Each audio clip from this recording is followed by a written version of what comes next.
rapaziada, está no ar mais um episódio do podcast Resenha Carioca. Vocês vão poder acompanhar o 5º episódio com a equipe de sempre. Eu que vos falo, host do programa JP Belize, ao lado de Eduardo Freire, Gabriel Macieira e Manuel Dale. Hoje nós temos o desfalque do Felipe Barbosa, mas, em compensação, temos um grande reforço aqui na nossa mesa. O meu amigo, repórter e produtor da Rádio Globo, narrador também na Web Rádio Esporte Metropolitano, meu amigo Carlos Alexandre, hoje convidado especialíssimo aqui do podcast Resenha Carioca, desse 5º episódio. Então já vou cumprimentando Carlos Alexandre. Seja muito bem-vindo aqui é o 5º episódio do Resenha Carioca. Obrigado aí por ter aceito o convite, Carlos. Fala, JP. Teu convite é sempre uma ordem, prazer enorme estar participando do Resenha Carioca. Esse projeto aí, a gente já está indo para o 5º episódio, né, que você comentou. É um projeto que eu estou vendo aí desde o início, do momento que ele estava sendo gestado até o momento que ele foi executado. Então, um prazer enorme aí. Então, mais ordem, JP. Valeu, Carlos. Obrigado aí por ter aceito o convite. Prosseguindo aqui com aquela galera que você já conhece, sempre em ordem alfabética, Eduardo Freire, seja bem-vindo a mais um episódio, é o 5º, tamo junto aí, Dudu. Olá, meus camaradas de resenha, queridos ouvintes desse incrível podcast, vamos falar de Vasco hoje mais uma vez, esse ano que não começa pro Vasco e não começou ainda, seguimos em pré-temporada. O otimismo do Dudu em todo episódio é uma coisa impressionante. Continuando aqui a apresentação, chamar meu amigo Gabriel Macieira, o Gabiru, que terminou o ano tão pessimista, ou mais pessimista que o Dudu, mas já dá pro início de 2021 do Botafogo, está sendo um pouco mais otimista que o do Vasco, né não, Gabiru? Seja bem-vindo. Muito obrigado, JP. Um grande abraço para o Carlos Alexandre, que eu sou muito fã dele. Que bom estar com ele aí mais uma vez. Bom, é um começo, né? O Campeonato Carioca realmente é uma fase de teste para mim. Acho até que já estão enchendo muito o saco do Chamusca. Dá para esperar muito mais tempo. Vai ser uma temporada muito difícil. E também porque deve. Acho que ontem muitos botafoguenses desligaram a TV e não viram a vitória, meu querido JP. Pois é, muita gente terminou de assistir antes do primeiro gol até do Botafogo e não conseguiu ver a virada do Fogão nos minutos finais. E por último, mas como sempre, não menos importante, nosso amigo Manuel Dale. E aí, Manuel, Fluminense estreou no ano com seu time principal, mas não foi uma das melhores estreias. Seja bem-vindo ao 5º episódio, Manuel. Bom dia, boa tarde, boa noite, galera. JP, Gabiru, Dudu, Carlos, prazer. Vamos falar do Fluminense. Dá para voltar ao passado, voltar Marcão, voltar a garotada? Vamos falar sobre isso. Tá certo, então é isso aí, pessoal. Vocês estão acompanhando aqui pelo Spotify e a gente está com o projeto também de fazer ao vivo pelo YouTube, então siga lá nas nossas redes sociais, siga lá no YouTube o nosso canal Resenha Carioca Podcast e também, claro, no Spotify, segue lá Resenha Carioca, no Facebook também Resenha Carioca e no Instagram Resenha A Carioca A, 2 As no final de cada palavra. Então já vamos dando prosseguimento aqui ao assunto que vamos debater, vamos iniciar o debate do 5º episódio do Resenha Carioca, começar com o Fluminense, que, como eu disse aqui com o Manuel na entrada dele, Manuel, o Fluminense estreou o time principal contra o Volta Redonda, um time um tanto sem ritmo, já enfrentando talvez a melhor equipe entre os pequenos, e aí acabou perdendo, né? Saiu perdendo por 2-0, conseguiu empatar, mas aí tomou o 3º gol. O que você conseguiu ver aí desse início do time principal em campo, Manuel? Time completo, né? Porque alguns jogadores já estavam voltando aos pouquinhos, né, Manuel? Eu vejo que vai ser um ano de dificuldade se não tiver modificações, né? Apesar de ter treinado pouco tempo, voltando de férias, sendo uma água na defesa quando o Lucas Claro não joga. Então fica complicado, porque não tem zagueiro de qualidade, os laterais são fracos, tanto de um lado como do outro, e fica realmente difícil. Fez uma partida preocupante, conseguiu o empate com 2 gols do Fred, mas depois o professor Pardal lá resolveu abrir o campo todo para o Volta Redonda, tirou cabeça de área para botar atacante, e aí fez-se uma avenida e o Volta Redonda saiu com o terceiro gol no finalzinho já. Agora eu vou botar os amigos aqui na mesa. Alguém quer comentar alguma coisa sobre esse jogo? Quem assistiu aí o jogo? Que horário péssimo, né? O jogo sexta-feira, 4 horas da tarde. Eu não consegui ver, tá voltando trabalho. O Campeonato Carioca se supera, né? Você acha assim, pô, ano que vem não pode ser tão ruim quanto esse ano. E os caras conseguem se superar sempre, né? O Vasco jogou 3,5 um calor impressionante, horroroso. O Vasco jogou 3,5 em Los Lares. O jogo do Embacaxá foi 4 horas, né? Tem uma pequena diferença, mas é a diferença. Mas a impressão que eu tive é que o Fluminense sentiu muito o calor. A minha nítida impressão, eu trabalhei nesse jogo, a nítida impressão que eu tive é que o Roger Machado escolheu mal o jogo para começar a jogar com o time de titular, o time que estava sem ritmo de jogo. Ele entrou em campo com 2 jogadores veteraníssimos, Nenê e um Fred, uma partida 4 horas da tarde em Bacaxá contra o melhor pequeno. O Volta Redonda é o melhor pequeno do Campeonato Carioca e é um candidato ao acesso à Série B do Campeonato Brasileiro, vai disputar a Série C esse ano. Então, assim, eu acho que o Roger Machado escolheu mal o jogo de começar e o time sentiu muito o calor. E outra coisa, aquilo que o Manuel falou no início, eu tenho a impressão de que ficar jogando com o Luca, ficar jogando com determinados jogadores, dar espaço para o Wellington, num time onde você pode ter o John Kennedy, o Kaique, o próprio Samuel, que é um pouco mais caneludo, mas jogadores da fabriquinha de Xerém, eu acho que você não usar esses moleques é perder muito tempo. Na minha humilde opinião, inclusive. E no jogo, Carlos, o Gabriel Teixeira, entrou, ele e o John Kennedy, eles entraram e mudaram o jogo, né? Sim. Foi outro jogo quando eles entraram. Embora o Gabriel Teixeira tenha perdido um gol que não pode perder, né? Pois é. Chutou de canela. E aí, Manuel, vou botar o Manuel aqui novamente na jogada, porque foi a estreia, como eu disse, foi a estreia do time principal, como disse o Carlos Alexandre aí, talvez num momento inoportuno, que o Roger escolheu para fazer essa estreia. E o time mistão do Fluminense, como você já disse em outros episódios, Manuel, o mistão do Sub-17, com Sub-20, Sub-23, conseguiu, assim, a campanha de, em 6 jogos, ter 3 vitórias e 3 derrotas, com 5 gols marcados e 5 gols sofridos, ou seja, equilibrado pelo menos nos números. Começou mal, 2 derrotas seguidas, 3-0 para a Portuguesa, depois venceu o Flamengo, conseguiu aí 3 vitórias consecutivas. Como é que você analisa aí o mistão tricolor nesse início de Campeonato Carioca, Manuel? Olha, a gente até falou em vários podcasts anteriores, tem jogadores que podem ser aproveitados na categoria profissional, mas tem outros também que não podem passar nem numa pelada no aterro. O Roger deveria já estar vendo isso, para pensar alguns jogadores para o profissional, até porque o elenco profissional também não tem grande qualidade em todos os setores. Tem o Jefé, que também tem Sub-17, que também pode suprir uma ausência ali na lateral, né, porque os 4 laterais são fracos. E aí pode dar uma oportunidade para o menino. Contratou o Wellington, do Atlético Paranaense. Para quê? Se tem Martinelli, se tem André. Então é questão de má administração e de não contratar jogador correto e agora fica correndo atrás de refúgio de alguns outros times, ou então contratações que não vão, que vai apenas iludir a torcida, porque eu acho que dessas que estão se falando, nenhuma das 3 podem vingar.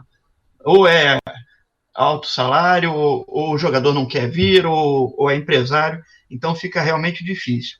Então o Fluminense poderia pegar essa base e justamente no Campeonato Carioca poder fazer essas experiências para poder num Campeonato Brasileiro, numa Copa do Brasil, numa Libertadores que não vem há tanto tempo, poder os jogadores já não terem a pressão de estar jogando um campeonato mais importante. Você falou das contratações, né? Até agora o Fluminense contratou o Wellington, Samuel Xavier, são reforços que a gente já debateu aqui em outros podcasts, em outros episódios, falando que não são contratações assim, reforços para time que quer disputar Libertadores, né? E aí o Fluminense está atrás de 3 reforços que são considerados os mais próximos e os mais desejados pela diretoria, né? O principal deles é o William Bigode, que tem contrato até dezembro desse ano com o Palmeiras. O Fluminense pretende a contratação do William Bigode, segundo informações até mesmo do Globoesporte.com, o Fluminense já praticamente até se acertou com o William Bigode, ofereceu um salário alto, vai ser um esforço financeiro que o Fluminense vai ter que fazer, vai ter bônus também por gol e tal, só tá faltando o ok do técnico Abel Ferreira do Palmeiras. Tem também o Davi Duarte, zagueiro do Goiás, que quer sair, não quer ficar no Goiás. O Fluminense chegou a oferecer alguns jogadores, como o Reginaldo, o Raí, o Caio Vinícius e o Caio Nascimento, mas o Goiás também quer uma compensação financeira para poder vender o Davi Duarte para o Fluminense. E o Matheus Babi, o atacante do Botafogo, que tem 60% dos seus direitos pertencentes ao Serra Macaense, mas que enfrenta aí uma concorrência do Atlético Paranaense. O Atlético Paranaense pode voltar a contratar agora, e aí também está interessado. O Atlético até se acertou com o Serra Macaense, mas não se acertou com o Botafogo. O Fluminense tem uma boa relação com o Botafogo, mas ainda não se acertou com o Serra Macaense. Desses 3 reforços aí, o Babi, o Davi Duarte e o William Bigode, que são os principais que a diretoria trabalha. Você já disse aqui que você não acredita que vai conseguir trazer nenhum dos 3, mas você acha que pode ser os reforços que o Fluminense precisa, principalmente para a disputa da Libertadores, Manuel? Eu acho que, de repente, o William e o Matheus para ser um reserva, sim. Davi Duarte, não. E a diretoria tem que pensar. O Goiás já usou o Davi na Copa do Brasil. Então, o Fluminense também não vai poder jogar com ele na Copa do Brasil, caso vá passando de fase, caso tenha necessidade. Então, vai contratar um jogador para Campeonato Carioca, não vai jogar Libertadores, vai ser reserva no Campeonato Brasileiro. Então, acho que o Davi Duarte não teria essa pretensão toda, o Fluminense fazer um esforço todo para poder contratar um jogador que eu acho que não vai ter grande utilidade. O William Bigode e Matheus Babi, sim, eu acho que podem dar caldo, sim. Ô, Gabiru, Matheus Babi pode ser considerado um reforço para o Fluminense, pensando em Libertadores? Você mais do que ninguém pode dizer isso aí, Gabiru.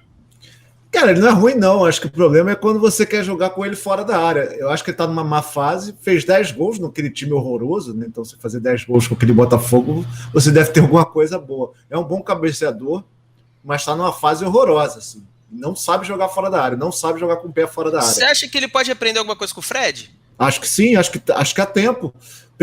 De onde ele veio para o Botafogo, é até uma surpresa, né? Porque ele vem para ser reserva do Pedro Raul na temporada passada.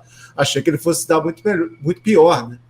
Mas é um jogador que eu não aguento mais. Assim. Eu, sinceramente, não aguento mais olhar para ele já, porque realmente atrapalha muito. E agora, com esse lance da negociação, aí que ele saiu do ar mesmo. É um jogador muito disperso, mas é um bom centroavante para você ter na área, sim. E aí, vou botar os nossos amigos aqui de novo na mesa, o Dudu, o Carlos Alexandre. Alguém quer comentar sobre esses 3 possíveis reforços do Fluminense? O Davi Duarte do Goiás, zagueiro, o William Bigode, atacante do Palmeiras, e o Matheus Babi, atacante do Botafogo. Eu ia falar ainda sobre o jogo, né, o jogo passado. Pode falar. Jogando com Nenê e Fred juntos, você pode jogar na neve, vai sentir, né? Pode ser calor, pode nevar, vai sentir, faz diferença. Sobre esses reforços, eu me animaria com o William Bigode. Acho ele um cara muito esperto, muito inteligente, um jogador útil para qualquer elenco. Eu também concordo em relação ao William Bigode, só que aí é aquilo, William Bigode e Nenê vão poder jogar juntos no meio de campo? Eles topam, o William Bigode vai sair de reserva no Palmeiras para ser reserva no Fluminense, né? Tudo bem, o Nenê não vai poder jogar todos os jogos, mas tem a questão aí de você ter o grupo na mão. Em relação ao Matheus Babi, eu gosto muito do futebol do Matheus Babi.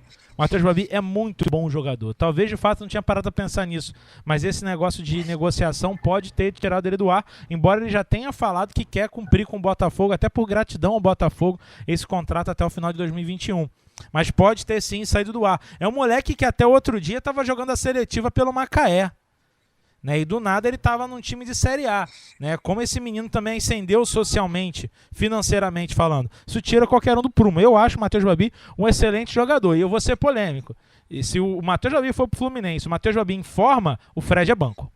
Habilidade dos dois é compreensível. E segundo o presidente do Serra Macaense, o Babi é grande demais para a Série B, né? Isso aí não é, não. Detalhe também. Isso pode ter certeza que não. Como bem falou o Carlos, ele estava jogando uma seletiva, né? Assim, tem que agradecer sim ao Botafogo por ter levado ele. É um jogador que pode ajudar. É um jogador que pode ajudar sim.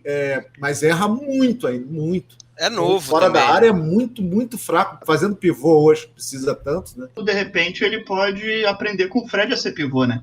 Os Sim. toques durante treino e tal, o Fred é um espetacular nisso. Ele consegue cavar falta até contra 3 jogadores e ele sozinho. O Fred é muito bom. Como o Carlos Alexandre foi polêmico aqui, você também. Para mim, o Fred foi o melhor atacante brasileiro da última década. Para mim, foi o Fred. Mas, enfim. Tanto que tá chegando aí. Vai passar. Para você ver a pobreza do futebol brasileiro. Ele vai chegar em 2020. Você vê a pobreza jogando no futebol brasileiro. Brasileiro. Jogando no mundo todo, mas brasileiro. Atacante todo? Brasileiro. É brasileiro. Eu acho ele muito bom mesmo. Agora eu tenho que pensar. Eu já acho o Fred jogador superestimado. Sempre achei o Fred jogador superestimado. Eu tenho que pensar em centroavantes melhores no futebol brasileiro, mas, enfim, pra mim, o jogador com o Grife. Não, mas é uma situação curiosa que, de repente, os dois podem estar certos. Sim. Você tá comparando o Fred com quem? Tem isso, assim, é superestimado? Pode ser. Qual foi o último mas você está comparando, de repente, brasileiro? Com Luiz Fabiano, com Nilmar, sei lá, os atacantes de 2010, 2020, com o Hernani Brocador. Qual foi o último? O Luiz Fabiano jogou muita bola. A gente tem que pensar também qual foi o último grande 9 brasileiro no mundo. Adriano e Ronaldo. O Adriano foi subutilizado por conta dele mesmo. A gente vem numa sequência de Copa do Mundo de Careca, Romário, Ronaldo. Aí a gente teve 3 Copas com o Romário, depois todo o resto do Luiz Fabiano. Porra, né? Enfim. Teve o Adriano em 2006, né? Fazendo dupla com o Ronaldo. Tá, mas o Adriano, o último título foi em 2009, o brasileiro pelo Flamengo, não foi? Sim. Foi. Já não entra 2010. Eu não lembro dele se ele jogou, se chegou a jogar bem. Em 2010 ele jogou até metade do ano no Flamengo, foi pra Roma, e aí depois... Ele foi campeão brasileiro. Aí já tá fora da regra do jogo. Ele foi campeão brasileiro pelo Corinthians. Ele foi campeão brasileiro. Já tá fora da regra do jogo. De 2010 a 2020. Mas isso aí, outro episódio a gente pode debater. Isso aí é um outro episódio a gente pode debater. Linha do tempo, o Adriano foi campeão brasileiro pelo Corinthians em 2011. Ele marca 1 gol na campanha. É verdade, ele ainda foi pra trás do Paranaense, é verdade. Mas enfim, vamos botar um ponto final aqui no assunto Fluminense. Manuel Dale, mais alguma consideração para a equipe do Fluminense, Manuel? Não, só no final do programa. Então, beleza. Imagino que seja uma cornetinha, né? Já tô imaginando. Então, finalizando aqui o assunto Fluminense, vamos passar para o próximo assunto. O time que jogou na sequência, o Vasco da Gama, que empatou mais uma vez, chegou a sentir o gostinho da vitória, mas acabou levando empate, falhando ali nas bolas paradas, tudo mais. O Vasco que só conseguiu até agora, Dudu, uma vitória nesse início de 2021. E, por enquanto, a galera tá empolgada aí com o Matias Galarça. Já vi gente aí comparando ele com o Modric até pouco pelo físico. Eu sei que é empolgação do torcedor. Mas e aí, dá para empolgar ou tá cedo ainda, Dudu? Não, ele é o aspecto físico, né? É uma piada, né? A torcida do Vasco faz isso. Tem muita gente que critica, não gosta dessas brincadeiras do torcedor vascaíno. Teve Ribapé, Ribeirildo, um monte de outros apelidos por um monte de perna de pau que passou pelo Vasco nos últimos tempos. Mas assim, essa pré-temporada, que o Vasco ainda está em pré-temporada, está servindo para o Vasco montar um elenco. O Vasco tem um mês, mandou um time inteiro embora. Você está atribuindo a pessimismo da minha parte? Não é porque não tem muito o que julgar. O Vasco abriu mão do Campeonato Carioca, deu sorte que avançou com aquele empate ridículo contra a Caldense, mas o ano do Vasco está começando agora, está remontando o elenco, para sorte do clube, está remontando certinho. Os 5 jogadores que chegaram agora já constituem um time melhor e mais competitivo do que era o time do ano passado. Se tivesse como botar para jogar, o time desse ano já ganhava. E a questão financeira também, né? O Hernando, o Marquinhos Gabriel, o Zeca Morato e o Léo Jabá, eles custam menos do que Gustavo Torres e Léo Gil. Que o Gustavo Torres só foi destaque nas baladas e o Léo Gil por conta daquele escanteio que ele bateu para fora 5 metros adiante. Então, se você olhar por esse prisma, tem que se ter um otimismo, né? Apesar de estar na Série B, de ter caído, você vê que está reestruturando ali um indício de profissionalização do futebol. Tomara que não seja um sopro, que seja algo constante e que isso renda frutos para o Vasco mais na frente. Agora, sobre o desempenho no Carioca, só para fechando, pode falar. Fez contra o Madureira, por exemplo, algo que não fez ano passado inteiro, que é dominar um jogo, criar chances. Eu acho que deu um mole ali, assim, não é motivo para cornetar, já perturbar a vida do Marcelo Cabo no Vasco, não.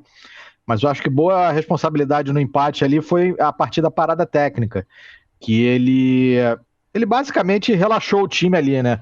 Falou, não precisa marcar tão em cima, tá calor, a gente já tá mais ou menos controlado aqui. Em 2 bolas aéreas, o Vasco tomou 2 gols em sequência, logo depois dessa parada. Então isso acho que ele não deve fazer isso. O jogo tá mole, o Vasco tá ganhando, continua martelando. Cansou, deixa cansar, substitui, tem 5 alterações para fazer, mas você mata o jogo.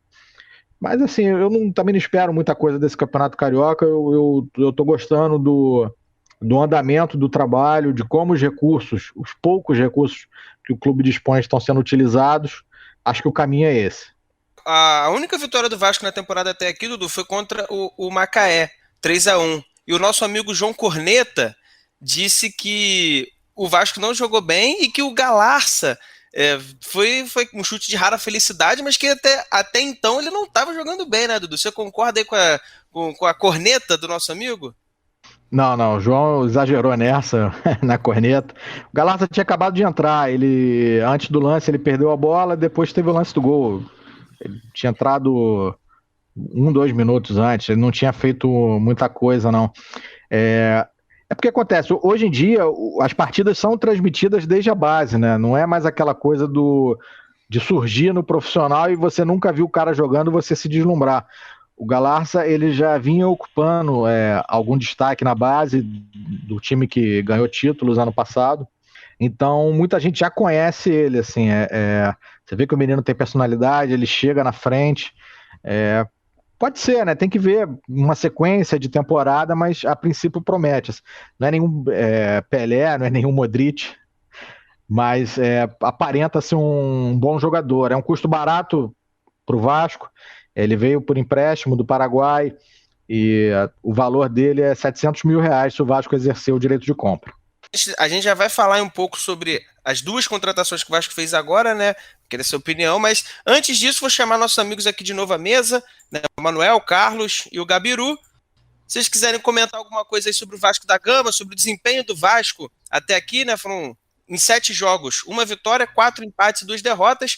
Mesa, os microfones estão abertos aí para vocês, caso queiram comentar alguma coisa sobre o Vasco da Gama. Mas acho que o Vasco está caminhando igual o Botafogo, né? Eu falei que acreditava que o Marcelo Cabo seria um bom nome, que pode melhorar. Tem um currículo para isso. Acho que tanto o Botafogo quanto o Vasco eles têm que se ver como time de Série B agora, para subir. Eles não podem se ver como time de Série A. Porque jogadores de Série A na Série B a gente já viu como é que é, né? Aquela preguiça total, aquela falta de respeito com a camisa. Então você indo aos poucos, sabendo que a grande finalidade desse ano de 2021 é voltar para a Série A. Não tem que pensar em mais nada. E tentar alguma coisa na Copa do Brasil por causa do dinheiro. Fora isso, são pré-temporadas para chegar até um time que consiga, porque vai ser uma temporada muito difícil. O jogo do Vasco, foi muito engraçado, porque eu estava vendo o jogo, aí o Vasco fez 1-0, depois o Vasco fez 2-0, e aí eu subi, vim fazer outra coisa, vim trocar de roupa, porque ia levar minha esposa no plantão. Quando eu desci, tava 2-2. Eu falei, gente, quanto tempo eu dormi? O que aconteceu? Porque eu fui subir com aquela sensação de que, caramba, o Vasco tá com o jogo dominado, o Vasco ganhou o jogo. Vai fazer 3-4. O Vasco, de fato, foi o que o Marcelo Cabo disse na coletiva. Perdeu o jogo num apagão. O Vasco teve um apagão de 5 minutos e levou 2 gols. O Vasco tá em evolução. É claro que ganhar o Campeonato Carioca seria maravilhoso pro Vasco, mas, assim como pro Botafogo, mas não é prioridade. A prioridade é usar o Carioca para formar um time. Hoje o Vasco tem uma colcha de retalhos. O Vasco não tem um time. Mas o Vasco, o Marcelo Cabo, está caminhando para formar um time. A partir do momento que ele tiver um time, e aí eu acho que algumas... o Gabriel Peck vai ter um um papel muito importante nisso. O Thales Magno precisa voltar a ser aquele jogador insinuante. O Cano vai ser fundamental. Eu gosto muito do meio de campo com Bruno Gomes e Carlinhos. Eu acho que é um meio de campo interessante, que pode dar certo pro Vasco. Agora, o Vasco é um time que não tem criação, sente muito a falta do Benítez. E o Matias Galarça, mesmo sendo o segundo volante, pode ser esse jogador que vai dar um pouco mais de profundidade, vai dar um pouco mais de criatividade pro Vasco, junto com o Gabriel Peck e o Thales Magno jogando pelos lados. Agora, o Thales Magno precisa voltar a ser aquele jogador que ele era em 2019. Já vai fazer 2 anos que o Thales Magno surgiu. E alguma coisa aconteceu com ele no meio do caminho. Não sei se foi a contusão, não sei, mas o Thales Magno, se ele voltar a ser metade do jogador que ele foi quando surgiu em 2019, eu acho que o Vasco tem um bom time, um elenco fraco, mas um bom time para voltar à Série A. Assim, eu acho que o Vasco não vai ter um timaço, assim, um grande time. Eu acho que ele vai ter um elenco com opções. É o que eu tô vendo desse trabalho, assim, de botar um time para jogar mais fechado. Por exemplo, você não tem um grande armador no Vasco. Então você tá escalando Carlinhos e Marquinhos Gabriel para que os dois atuem ali jogando um pouco mais de bola, fazendo os lançamentos que tem que fazer. O primeiro gol foi uma metida de bola do Gabriel pro Caio Tenório, que cruzou, o Galarza chegou batendo. Então tem essas opções. Você bota o Galarza, por exemplo, que chega mais na área. Aí você vai ter a opção depois de jogar com o Andrei, que chuta mais de longe, que segura, não entra tanto na área. Então você vai conseguir. Você agora contratou 2 jogadores de lateral de campo que são velozes. Então isso já dá uma mobilidade que o Vasco não tinha no passado. O Gabriel Peck, ele não tem estrutura física para aguentar 90 minutos e o Thales hoje em dia não tem nada. A minha solução para o Thales, eu acho que o Vasco deveria buscar isso, é emprestar ele para um time bom. Eu sempre lembro uma referência já bem antiga, isso lá da década de 90, que era o Atirson no Flamengo. O Atirson era tido como um baita lateral, surgindo, promissor, e começou a jogar mal. O Flamengo emprestou ele, se eu não me engano, para o Santos. Ele jogou muito bem, voltou para o Flamengo e aí constituiu a carreira dele, foi um bom lateral esquerdo. Então eu acho que o Vasco tinha que fazer isso com o Thales Magno. Não vejo como ele jogar nesse time, não. Ele tá muito mal, opções erradas, tudo bem. A gente para pensar, assim, ele tem 18, 19 anos, assim, ele é muito novo. Mas, de fato, ele tá muito mal, assim, eu emprestaria ele, seria a minha alternativa hoje. De repente, até atravessaria o Fluminense aí e falaria assim, Palmeiras, você não quer ficar com o Thales Magno um tempo, não? Me passa o William Bigode aqui um tempo. Não vai disputar com você, não vai, de repente, atrapalhar vocês na Libertadores. E mas agora, Dudu? Eu tô dando um exemplo chutando, assim, mas eu faria isso. Já pegando o gancho aí no que o Carlos disse, no que até você mesmo falou, né, que o Vasco está montando um time, montando elenco. Já foram 5 contratações, como você mesmo disse. As 2 últimas foi o Léo Jabbar, atacante de 22 anos do PAOK, e o Morato, né, de 28 anos, que veio emprestado pelo Red Bull Bragantino. Não teve muito espaço no passado, principalmente depois que o Barbieri chegou, mas na campanha da Série B foi o destaque. O que você achou aí desses 2 jogadores contratados pelo Vasco da Gama por empréstimo, valor baixo? O Léo Jabbar, que não vai ter quase custo nenhum. É interessante, o Morato já tem experiência na Série B, foi o que o Gabiru falou, né? Tem que jogar, se ver como time de Série B. O que você achou dessas 2 contratações aí do Vasco da Gama para essa temporada? Olha, não é menos o campo nesse momento. Eu estava até brincando no Twitter que em relação à contratação do Morato, né?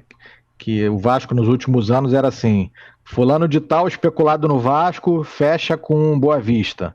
Fulano de tal especulado no Vasco, fecha com Vitória. Fulano de tal especulado fecha com times medianos, assim, não nem fechar com Palmeiras, com Flamengo, que tem dinheiro hoje. Perdia para times ruins. E com o Morato não, já tem um pouco dessa mudança. Especulado no Vasco, Morato fecha com o Vasco. Então foi uma negociação boa financeiramente para o Vasco, boa para o Morato também, que ele vai ter espaço para jogar, ele chega para ser titular. Então, e dá essa riqueza de opções para o Marcelo Cabo trabalhar. Assim, você tem como fazer variações no esquema do time do Vasco que você não conseguia fazer ano passado. É mais por isso, assim, não...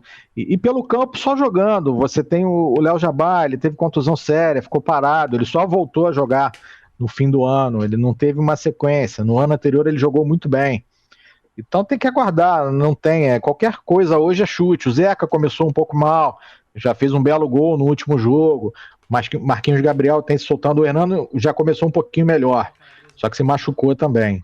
É botar para jogar, assim, mas a princípio o Vasco parou com aquela coisa de contratação. Parece mesmo que agora são reforços, não é tiro no escuro. Certo, para fechar o assunto Vasco da Gama, vou chamar os amigos aqui novamente à mesa.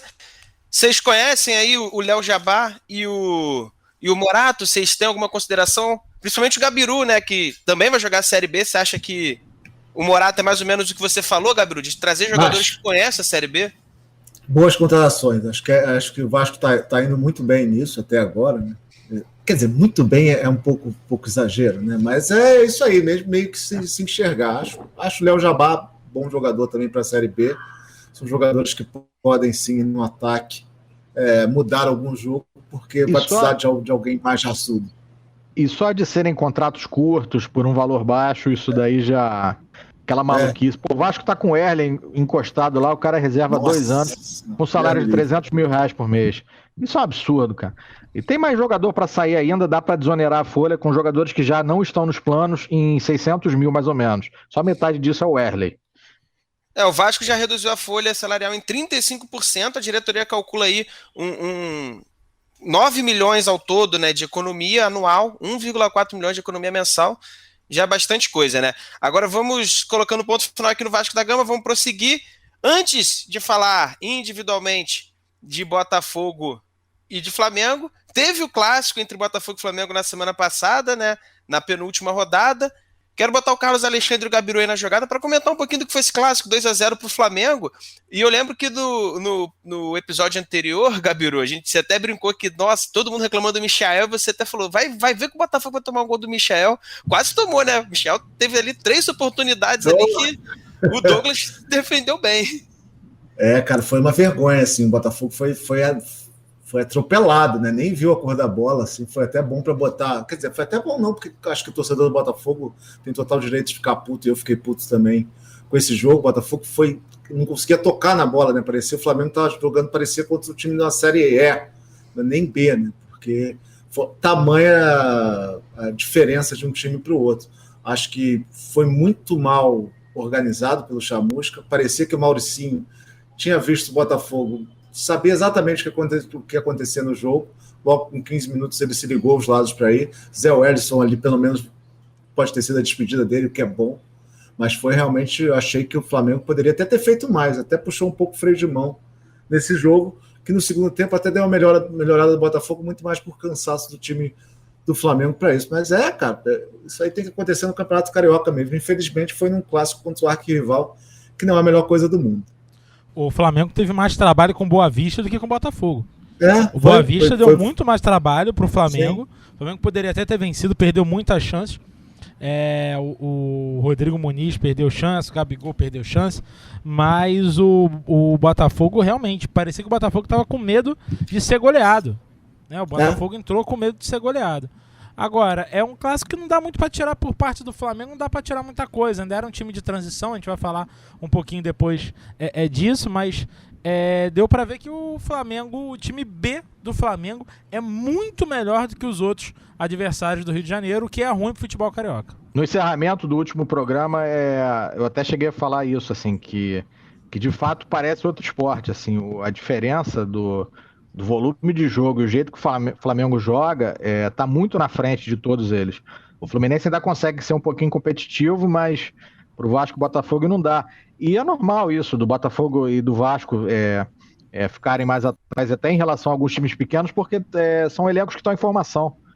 Os jogadores não se conhecem ainda, estão chegando, está trocando a roda do carro com o carro andando.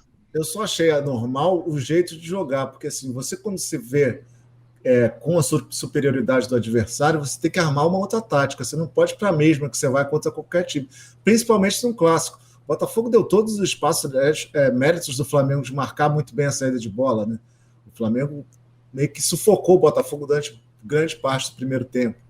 Mas você tem que também se enxergar, por exemplo, mais uma vez falando do Babi, não era jogo para ele.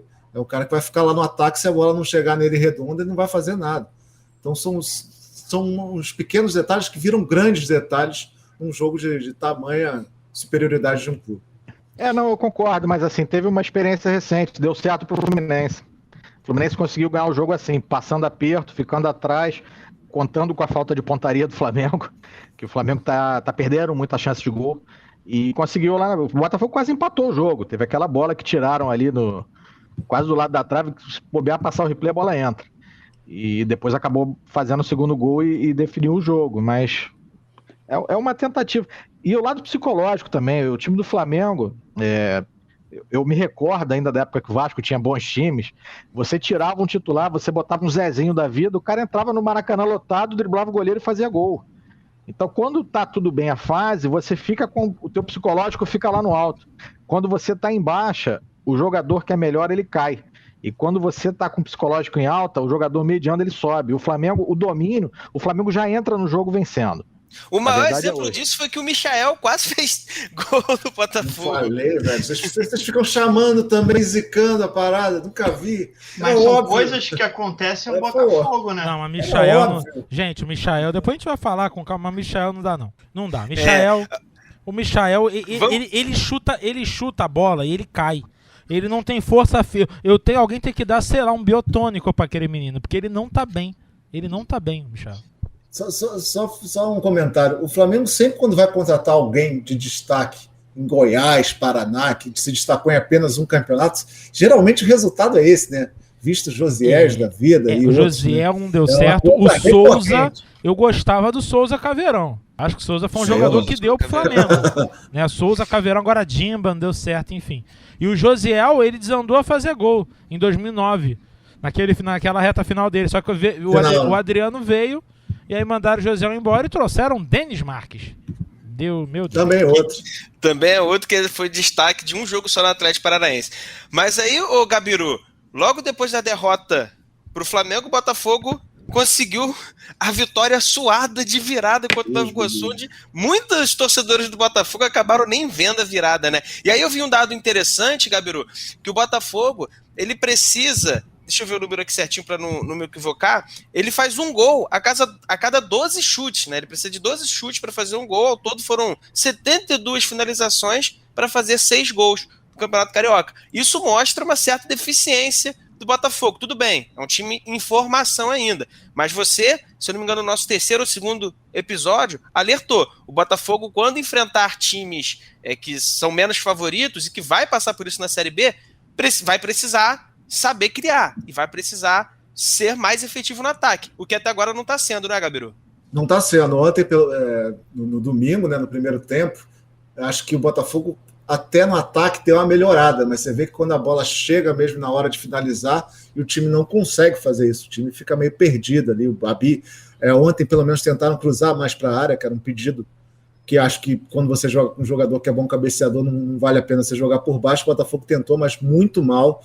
Um primeiro tempo em que teve triangulações, isso pelo menos é uma coisa boa. Achei o Friso bem de novo, o Friso uma grata surpresa, o Gilvan, que entrou muito bem, mas é um time ainda muito longe do ideal. Depois do segundo tempo, o Nova Iguaçu fez um golaço, melhorou bastante, né? O Botafogo depois não conseguiu mais fazer nada, e aquela fase do desespero. Acho que o Chamusca está no começo de 50%, assim, está bem, mas tá bem não, tá mal, mas tem coisas que obviamente a gente já esperava. Demora muito a mexer. Ontem no intervalo já era visto que o Babi não estava bem, já dava para mudar o ataque, e Varley muito mal. O time está oscilando muito. Estranho o Matheus Nascimento não estar jogando, não sei o que aconteceu, mas conhecendo o Botafogo tudo pode acontecer. E a entrada do Navarro e do Marco Antônio, e até do Cezinha, que era um jogador que eu vinha pedindo, deu uma ligeira melhorada, mas foi muito mais acaso da vitória do que tentativa mesmo, do que méritos para você sair feliz. Lógico que o torcedor do Botafogo tem que sair feliz, porque depois de uma temporada horrorosa, qualquer vitória, principalmente virada nos acréscimos, pode ser comemorada. Tá certo. E agora eu vou botar aqui, chamar o Carlos Alexandre para a gente botar um ponto final na parte botafoguense e já ir para a parte flamenguista, Carlos, porque o jogo contra o Boa Vista, que terminou em 1-1, você disse até que o Flamengo teve mais sufoco contra o Boa Vista do que contra o Botafogo, finalizou a campanha do time B do Flamengo, né? Sim. Começou com juniores, aí depois alguns reservas entraram, e contra o Boa Vista foi a passada de bastão, né? Foram 6 jogos que esse time B fez, 4 vitórias, um empate, uma derrota contra o jogo do Fluminense, um empate contra o Boa Vista. Qual a análise que você faz desse time B do Flamengo? O Rogério Ceni consegue ver peças úteis ao time principal? Consegue ver jogadores que não dá mais para jogar, como é o caso do Michel, que você já citou aqui? Qual a sua análise desse time B/juniores que fez esse início de Campeonato Carioca pelo Flamengo, Carlos? Bom, eu acho que foi muito positivo, né? Até na coletiva de imprensa, o Maurício Souza ele fala que foi muito positivo esse período de 6 jogos, né? O Flamengo foi bem, goleou o Resende, venceu com muita dificuldade Nova Iguaçu, foi bem contra outras equipes, também contra o Macaé. Contra o Fluminense que perdeu foi bem, né, Foi Carlos? bem contra o Fluminense, mas perdeu muito gol. É uma tônica do Flamengo. O Flamengo perde muito gol.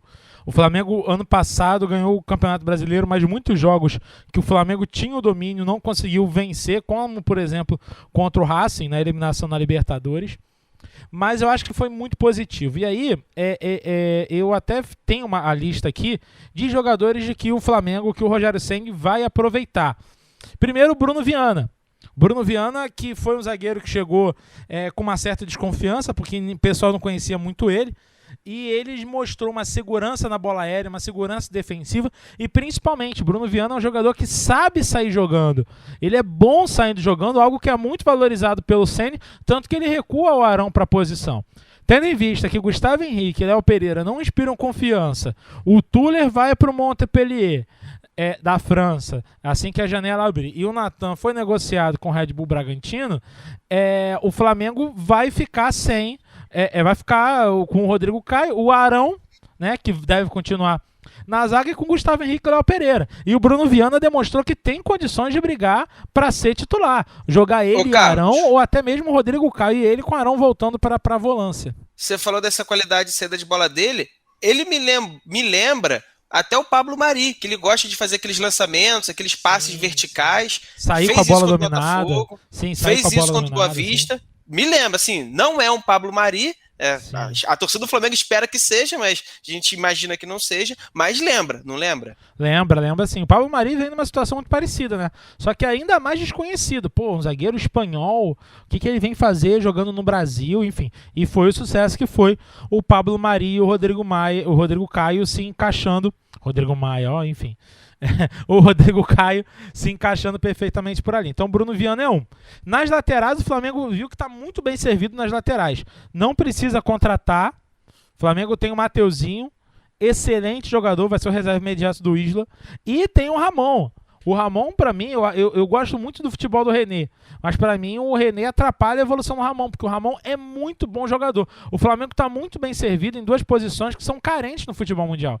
O Flamengo tem o Mateuzinho na lateral direita, jogando muito bem, e tem o Ramon também jogando na lateral esquerda, que foram 2 jogadores sensacionais. Os 2, inclusive, deram assistência para gols do Muniz. Então, nas laterais, o Rogério Ceni sabe que pode contar tanto com o Mateuzinho como com o Ramon. E no meio de campo, eu acho que o principal, o que mais acalentou o coração do Rogério Ceni é justamente os 2 volantes. O Flamengo, com a contusão do Thiago Maia, ano passado, ficou só com o Arão de volante. Volante, que o Gerson é um meia que atua como segundo volante. E o Diego Ribas, que virou um primeiro volante até jogando no Flamengo. Então, quando ele não tiver o Diego Ribas, ele não tiver o Gerson, ele quiser uma formação um pouco mais conservadora em alguns jogos que o Flamengo não precisa se expor tanto, ele sabe que ele vai poder contar com o Hugo Moura e com o João Gomes, que são jogadores que se completam.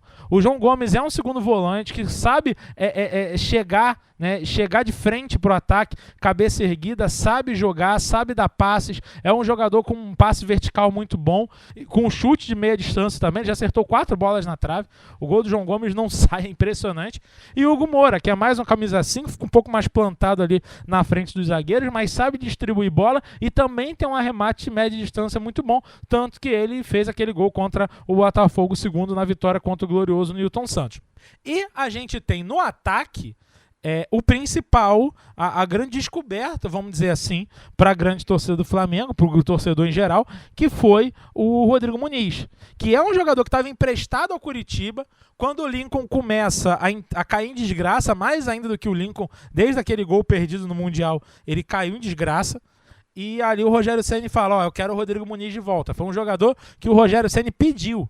E o Rodrigo Muniz mostrou que sabe jogar fora da área, sabe recompor, sabe cair pelos lados, faz um pivô muito bom e tem um poder de finalização excelente. Excelente. E aí o Rodrigo Muniz vai ser uma opção, porque mesmo com o Gabigol e com o Pedro, em algum momento pode ter contusão, pode ter suspensão, e sabe que a terceira opção no ataque não é o Lincoln. Vitinho, um jogador que ficou claro que ele tem que jogar por trás dos atacantes, centralizado, pelos lados ele não rende. E o Michael, com todo respeito ao Michael, eu acho que o melhor caminho é o empréstimo, porque não dá para o Michael continuar vestindo a camisa do Flamengo. Ele não é jogador pro Flamengo. Não é que o Michael seja jogador horroroso, meu Deus, não é um pereba, não sabe pro Flamengo. Não é isso. O Flamengo é um time propositivo. O Michael se encaixa em um time reativo, um time que vai jogar no contra-ataque, defesa aberta. Para furar a defesa, o Michael não serve. De repente, um jogo que o Flamengo esteja vencendo por 1-0, sendo pressionado e o adversário vá dar o contra-ataque pro Flamengo, aí o Michael pode entrar. Mas um jogo com o adversário fechado, esperando o Flamengo, o Michael não é um jogador com essas características pro jeito que o Flamengo joga. Por isso que eu acho que o melhor caminho pro Michael nesse momento seria um empréstimo. E eu vejo que o empréstimo até para Botafogo, para Vasco, seria excelente. Pro Flamengo, para depois de repente recuperar o investimento, e pro próprio Michael. Pois é, eu até concordo contigo. Acho que o estilo de jogo do Michael não encaixa com o estilo de jogo do Flamengo, por isso que ele não rende tão bem. Mas eu também acho que ele faz muitas escolhas erradas durante o jogo e isso acaba complicando. Então, galera, a gente já está com um tempo já um pouco mais longo, mas para fechar aqui o assunto Flamengo, a mesa está aberta aí para o Manuel, para o Gabiru, para o Dudu. Quem quiser dar alguma opinião aí sobre o Flamengo, fica à vontade. Eu ia falar do Michael. Pro Michael ficar nesse elenco do Flamengo, ele tem que fazer um churrasco espetacular, cara. Porque ele destoa, cara. O setor ofensivo do Flamengo tem jogadores muito bons, assim, quando ele entra. Tirando me divertir um pouco, né? Que ele parece aquela boneca dos anos 80, acho que era Lu patinadora, que ele corre engraçado. Eu me divirto, mas assim, você nitidamente ele destoa muito. Tem espaço no Vasco, Dudu? Não. Também não vale a pena pro Vasco fazer vitrine pro rival. Acabaram de chegar 2 jogadores para essa função, não seria uma alternativa para o Vasco nesse momento, não. No Fluminense tem, Manuel? Tem espaço no Fluminense? Nenhum. Tem muita garotada lá boa também, do Sub-17, o John Kennedy, Kaique, Samuel, tem os titulares. Acho que ele iria acabar ficando no banco também. E do Botafogo, Gabiru? O Michel tem espaço no Botafogo? Claro, 10 capitão, pode mandar. A então, gente vai recuperar ele, fica tranquilo. Já sabe o time que dá para negociar o Michel. Pode falar, Dudu. Troca contato no privado aí, depois vocês fecham a negociação. Pode mandar. Manda o Babi. Manda, toma, se você quiser. O Michael vai ser o 10 do Botafogo, vai ser o novo Michael Suel. Nossa. Tá certo. Pessoal, vamos ficando por aqui com mais um episódio do Resenha Carioca, é o 5º episódio. Carlos Alexandre aqui, a gente sempre se despede deixando uma corneta. Vou deixar você por último, para você poder pensar aí na sua cornetada. Não necessariamente precisa ser voltado ao Flamengo ou ao futebol carioca, pode ser sobre qualquer assunto relacionado ao futebol. Vou começar minha corneta aqui com o Dudu. Dudu, muito obrigado, mais um episódio aí, 5º episódio juntos, firme e forte. Até a próxima oportunidade. Deixe aí sua corneta e a sua despedida aí para os nossos ouvintes. Embora a vontade de cornetar quem aglomerou nesse fim de semana seja grande, eu vou manter minha indignação contra aqueles que organizam esse campeonato. Mais uma vez a corneta fica com Rubens Lopes. Ele vai ser conhecido no futuro como o homem que matou o Campeonato Carioca. Camaradas, queridos ouvintes, um grande abraço. Olha, eu vou marcar aqui as cornetadas de cada episódio, que eu acho que o Rubens Lopes até agora está sendo recordista de corneta. Gabriel Macieira, Gabiru, tamo junto, muito obrigado aí por mais um episódio. Muito obrigado mais uma vez. Gabiru, sua corneta e a sua despedida aí. Grande abraço também para o Carlos Alexandre, para todos aqui da mesa, nossos ouvintes. Bom, acho que o futebol brasileiro merece ser cornetado sempre, né? Pelo tal do Caboclo, pelos dirigentes todos, de todas as federações, a Federação Paulista insistindo em jogar o futebol. O futebol não é nada não pode ser distanciado da sociedade, ele tem que estar junto com ela, deveria parar o futebol, né? Deveria parar o futebol pelo que a gente está vendo de morte todos os dias, e mais uma insensibilidade dessa porcaria aí de pessoas que organizam futebol e deixam a nossa paixão cada vez mais longe, né? A gente se esforça para gostar de uma coisa que deveria fazer a vida bem. Até a próxima, JP, até a próxima a todos. Valeu, Gabiru, tamo junto. A gente fez um episódio falando sobre a paralisação do futebol carioca. Entra lá na nossa página no Spotify que você pode ouvir a nossa opinião unânime, né, que o futebol carioca deveria parar. Manuel Dale, muito obrigado, mais um episódio aí, tamo junto, a sua corneta e a sua despedida, Manuel. Tamo junto, eu acho que não foi, com certeza não foi combinado, mas hoje vai ser unânime. Corneta hoje é para a Federação do Estado do Rio de Janeiro. Horários horrorosos, jogos medonhos, campos interditados, falta de conhecimento para gerir novas rendas, novos lucros, fez um contrato medonho com a rede de televisão e transformou o campeonato mais charmoso do Brasil em nada. Então, minha corneta hoje é para a federação e, mais uma vez, falando, cuidem-se todos, lavem as mãos, álcool, máscara, sem aglomerar, e que a gente vacine-se e que a gente vai sair dessa. Dá para englobar o Rubens Lopes também nessa corneta da federação? Ele é o dono da federação, então é ele mesmo. Então, cuide-se e vacina para todo mundo. Valeu, Manuel, muito obrigado, mais um episódio, tamo junto. Rubens Lopes aí, o recordista de cornetadas aqui no Resenha Carioca. Carlos Alexandre, muito obrigado aí por ter aceito o convite, muito legal ter você participando aqui. Sabe que sempre que quiser as portas estão abertas aqui para você. Opa. E sua cornetada, sua despedida aí da galera, Carlos Alexandre. Primeiro agradecer o convite, JP, sempre que precisar, toma as ordens. Cara, eu queria poder dar uma corneta fora do futebol para o senhor governador do estado do Rio de Janeiro, Cláudio Castro, que fez uma festa esse fim de semana em Itaipava, né? A falta, no mínimo, de noção do governador que, enfim, que não foi o eleito, né? Tá ali porque o nosso atual governador fez o que fez, ele entrou e deu uma festa esse fim de semana. Mas dentro do futebol, eu vou quebrar um pouquinho a unanimidade e minha corneta vai ao Atlético Paranaense, né? Que tem um técnico como o Paulo Autuori que adora cagar regra.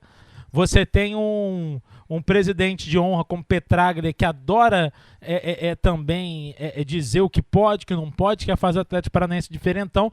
E o Atlético Paranaense anunciou essa semana, a gente está gravando isso dia 29, na segunda-feira, esse anúncio foi ontem, dia 28 de março, anunciou o Marcinho como reforço do Atlético Paranaense. Marcinho, para quem não sabe, dirigindo bêbado, matou um casal de professores na Barra da Tijuca, na zona oeste do Rio de Janeiro. Ele pegou um carro bêbado, dirigindo em alta velocidade e matou 2 pessoas. Como prêmio, ele consegue uma vaga, um emprego muito bem remunerado num time de Série A. O futebol não pode ficar dando oportunidades para pessoas assim como queria dar para Robinho, como toda hora tem goleiro Bruno sendo anunciado em time A, time B, time C. O Marcinho matou 2 pessoas. O Marcinho tinha que estar preso, não jogando o Campeonato Brasileiro da Série A. Valeu, JP. Valeu, Carlos. Muito pertinente aí as 2 cornetadas e realmente o Marcinho nem julgado foi ainda. Para mim, no mínimo, primeiro tinha que aguardar o julgamento. No mínimo, mas nem isso fizeram. Então é isso, pessoal. Muito obrigado a todos vocês que nos ouviram até aqui. Lembre-se, temos novidade para vocês. Em breve, no YouTube, teremos novidade. Então siga lá nossa página no YouTube, Resenha Carioca Podcast. Siga também no Facebook, Resenha Carioca, e no Instagram, Resenha A Carioca A, com 2 As no final. Um abraço também para o nosso mascote João Corneta, que hoje participou pouco aqui, citamos pouco o João Corneta no episódio de hoje. Valeu, tamo junto, muito obrigado e lembre-se, pessoal, cuidem-se, usem máscara, álcool em gel o tempo todo, lavem bem as mãos, cuidem de si e cuide dos seus, porque essa doença não é só uma gripezinha, como falaram por aí, é coisa séria e tá matando muita gente. Valeu, pessoal, tamo junto, um grande abraço, até a próxima.